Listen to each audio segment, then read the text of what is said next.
Hello and welcome back to everyone, the rest of it, and to another edition of Raw Out of 10. And Jeff, big episode of Raw today because of course Survivor Series is not very far away at all, and we've got not one but two War Games matches that we're now building to based on what we saw on this week's episode of Raw.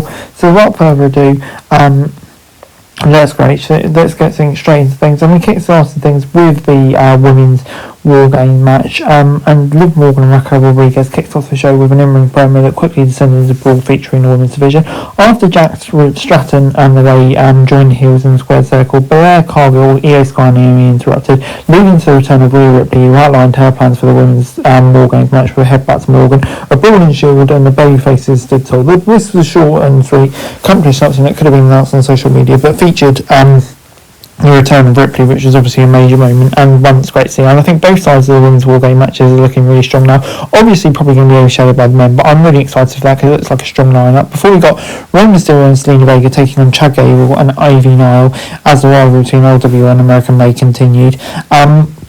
Nile dominated the action for her team and worked over Vega through the break. When the underdog babyface managed to come back, Gable attempted to prevent her from making the tag to her partner. He failed and Mysterio exploded into the match and took the fight to the end pin. Some great footwork and a frog splash later, the LWO scored the win. And after the match, Gable fired at the Creed brothers, slapping and berating for his own loss. The siblings teed off on one another as if the loss was from motivational tactics. Yeah, it's a bit of a weird ending, but I thought it was a really good match up to that point. Kind of intrigued to see where it goes. Seems to be happening a lot with Gable falling out of stables, but yeah, whether it reinvigorate rates and what leads to a split, we'll have to see. 6 out of 10. Next up, Sheamus continued his pursuit of the one title that's eluded him, taking on Braun Breaker for the Intercontinental Championship. It's a grueling and hard-hitting showdown, as you might expect, as the champion throw his body around the ring with reckless abandon. The Celtic Warrior had several opportunities to achieve his final goal in pro wrestling, and he strikes the face of a charging Breaker, resulting in a close 2. Breaker answered with a spear, but was unable to take advantage of it. Ludwig Kaiser interrupted the match on the clothesline to Breaker and sent Sheamus into steel sets, drawing DQ and bringing the contest to an unsatisfactory conclusion.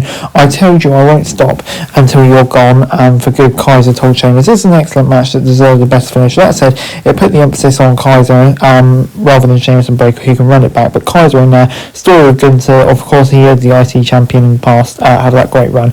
Yeah, it's definitely going to be an intriguing one. Now I'm going to give it 7 out of 10. I'm intrigued to see where it goes. Before we got Braun Strowman, the War Raiders taking on Dominic Mysterio and Carlito, and the War Raiders continued their dominance with the victory here, finding themselves on the defensive. Eric and Ivar fought from underneath, leading to a hot tag to the latter for the form that sparked their turnaround. The War Raiders battled over Mysterio and Carlito, leading to a victory by the way of War Machine. After the match, Balor and JD McDonagh attacked the victors, listing them lying in an attempt to build heat for the match that will likely be excellent when they come to it. Triple H and Cole have done what you would have thought they'd done with the War Raiders, definitely put them over, and it's an intriguing first feud for them, of course, with the tag champs. So yeah, I'm going to 6 out of 10. But moving on into Seth Rollins against Bronson Reed. Bronson Reed even the score main event of Raw, though it was a massive assist from Solo that helped him.